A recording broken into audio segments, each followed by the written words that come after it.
to the Association presented by Caesars Sportsbook. I'm Jay Acosta-Ruiz, joined by 16.5-year NBA veteran Robin Lopez and two-time championship coach David Fizdale. Let's go. Let's go. All right, guys, what's your instant reaction to Nuggets Timberwolves? Because, oh my God, the never-ending game, first of all. Yes, it was, wasn't it? That was a Timberwolves team that knew they had to win that game. Yeah. I would say Chris Finch can coach his tail off. That's a good reaction. Very succinct for you, Coach. All right, let's get into the highlights. Game 6 in Minnesota with the Timberwolves leading the series 3-2.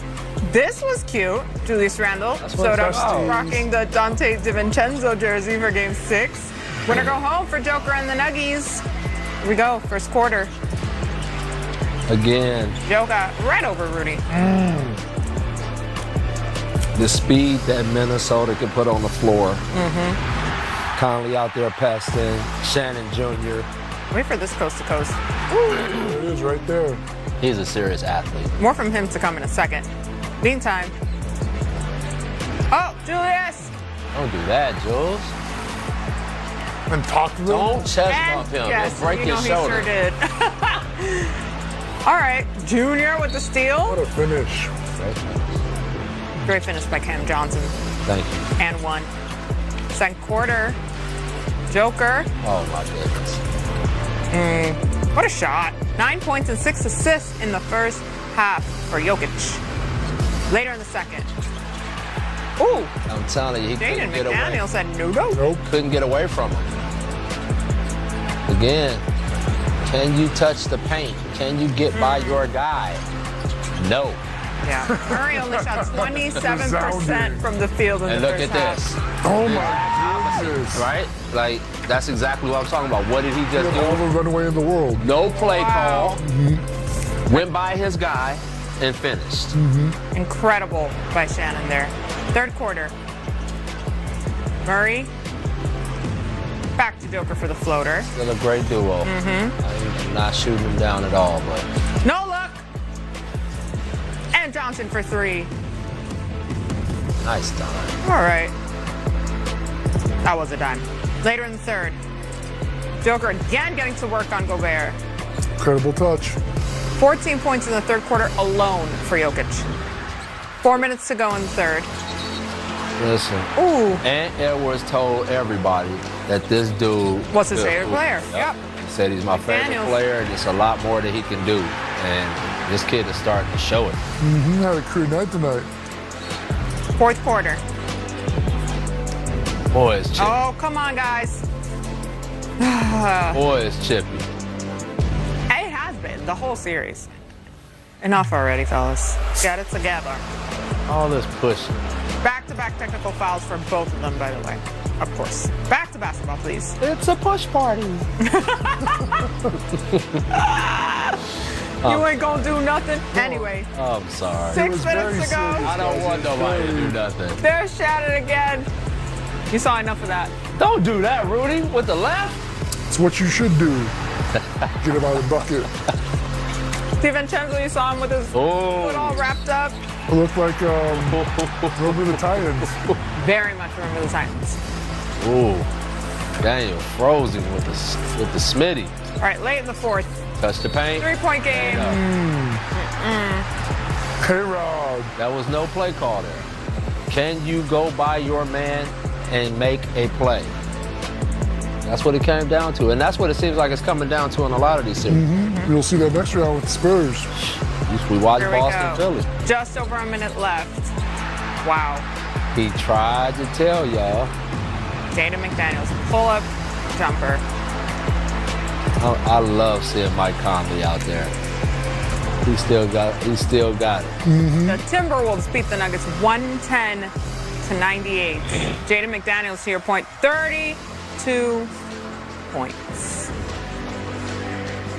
Ooh. That is, in fact, a playoff career high for McDaniels and became just the fourth player in franchise history with 30 points and 10 rebounds in a playoff game, joining Kevin Garnett, Anthony Edwards, and Karl Anthony Towns. Jokic and Cam Johnson led the way for Denver, but nope, that we'll do it. Here's Jaden McDaniels after the game. Jaden, you guys played 8 guys. You were missing 3 double-digit scores in this series. No NBA team in history had won a playoff game, let alone a series, missing 3 double-digit scores in a series. What does this say about this group? It just shows that we all put the work in. TJ, Nas, JC, everybody, Drew, Rudy. I mean, we all put the work in, so it's what we expect. What can you tell us about this young man, TJ's performance tonight? And he's been ready since he got in the league. And he just got to keep getting better, keep being aggressive. And when you see what he did today, it's easy. TJ, when Coach told you you were getting your first playoff start, what was your mindset? It was the same as when I came in the building. Just be ready when my name called and got to perform. Jaden, you talk the talk and walk the walk in this series. What are we witnessing about your journey? I just love to compete, man. Ain't no reason to talk no more. Just come out and compete and get ready for next round. Well, best of luck to you guys and congratulations. Appreciate y'all.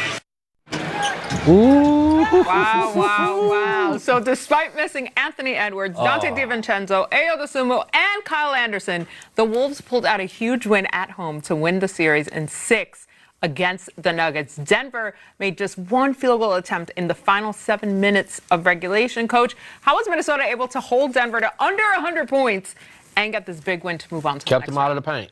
Yeah. Kept them out of the paint. You rarely saw Denver get a clean layup past the defender. We just watched 6 by Shannon. And so if you're giving up layups at one end, not touching the paint at the other, and the other thing is Denver's style of play, if you take away their dribble drive, it eats up clock. Well, if the other team's scoring 2 seconds, 3 seconds like they are with, just blowing by the initial defender, that stacks up, and it ends up wearing you out over the course of a game. And, man, credit. I know I said it before. Chris Finch. I mean, this guy, I guarantee you a lot of people lost some money. Right? Think about it. Like Joker going in there, they lost 3 guys, the guys that they lost. Coach said, nope. We're going to replace them with this. We're going to replace them with this. Here's the game plan. This is how we're going to shut them down. And, man, did they execute. They did an incredible job. Yeah, it was fun to watch. They played with a sense of urgency, but also not fear. It was confidence out there. It was urgency and mixture, urgency and confidence. It was perfect. Yeah. There's been a lot of talk about the Timberwolves, right? Especially as we got into the postseason. And them being sort of like that X factor, but also the underdog, which is an interesting word to use for that squad. But honestly, they have proven time and again that they, if nothing else, they have grit. Look, they are the most frustrating team in the NBA this year. Y'all drove me crazy this year, man. Because we kept saying, oh, here they go. Here they go. Win 4. Drop 4. Well, I'm like, come on. You guys got to get it together because everybody knows they have that kind of talent.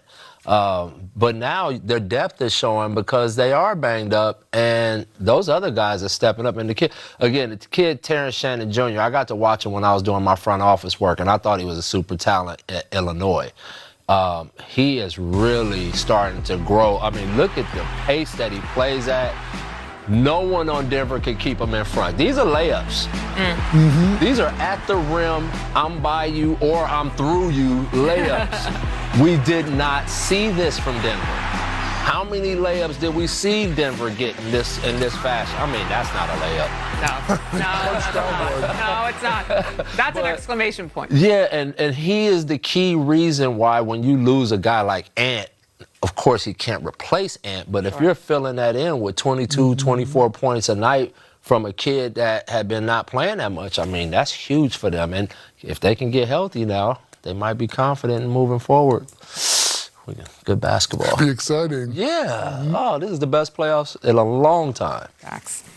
All right, you talked about him, Coach. Let's get to Chris Finch, who's at the podium. Drop it now. The aspect of the game, like we could have the fight, but we didn't have it. The rebounding in particular tonight, what made that so difficult? I mean, just because, Rudy is a big guy. And, I mean, not just him. I think everybody, literally everybody had offensive rebound for them who played. So, we just didn't do a good job with that. They had 19 offensive rebounds. And we turned the ball over a lot. So, they were messing up with us. Nicole, you mentioned how you couldn't get guys open, you couldn't do this and that. How much blame do you feel for this season coming to an end tonight? A lot. I needed to play better, and I must play better. Just I think I was getting in the rhythm from the third game. A little bit better in the rhythm, but I needed to play much better. First couple games, first 3 games, and then just to get everybody involved, just to get the guys open, be aggressive, score. So, to give them credit, they were better in this series, definitely. There will be a lot of kind of bigger picture talk in the coming days.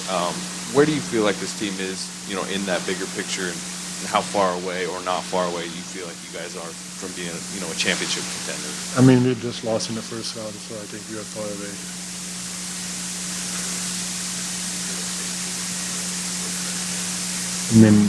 That's not my decision, to be honest. Definitely, if you're in Serbia, we will all get fired. This season, you guys were held under 100 points, I think, twice in 82 games. They did it to you guys 3 times in this series. What was it about their defense? And you talked about the screens. They're without 3 of their better players, yet still they were able to hold you guys down. Was it like the collective issue, or why do you think when you look back at why you guys weren't able to score like you usually do offensively? They're big, long. They're really good defenders. Whoever played for them, they know the principles. They were into our bodies. We couldn't get over. We were catching the ball far away from the basket. Basically, the same thing I just answered to the guy. You guys just weren't able to get Jamal free very much tonight. Jamal wasn't able to get himself free off the dribble really either. You guys have been through so many battles. Just what's your confidence in kind of the 2-man thing that you guys have going still after a first-round exit when you guys have kind of gone backwards over the last couple of years? I think we're still good. I think I think we created the looks. Sometimes you need to make it. I think miss doesn't make you a bad player, and misses doesn't make you a bad decision maker. So, it's a miss or make league. So we couldn't make any shots, especially from the 3, except a couple guys. So I'm confident in my Jamal 2-man game. Nicole, I can get a sense from some of your answers, but just what is your level of disappointment? I'm disappointed, yeah. I'm disappointed. I don't know what's the level of it.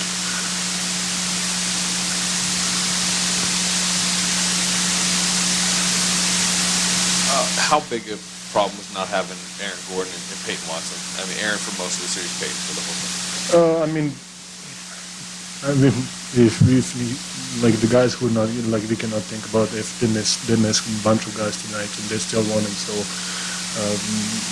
did we need them? Definitely, but if they are not here, we cannot think if. Coach Adelman will get criticized because this is his first full year. Is that misplaced? Is that fair that he will be criticized? No, it was nothing. It's not his fault that we couldn't rebound. It's not his fault that we couldn't catch the ball where we wanted. So there is nothing to blame to David Allen. It was all us.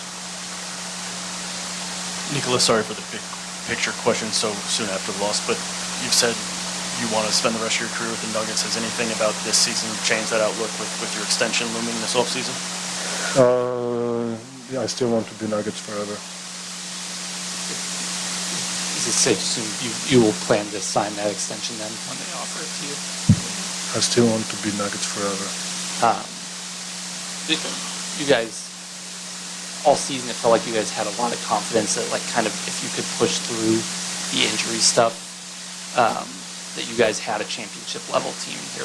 Did you still feel like that was the case coming into this series at least? Did you feel like that was the ceiling there? I don't know, because Oklahoma is probably the most players of everybody, and they're still number 1 and still dominating the league. So I hate those if situations. Sure.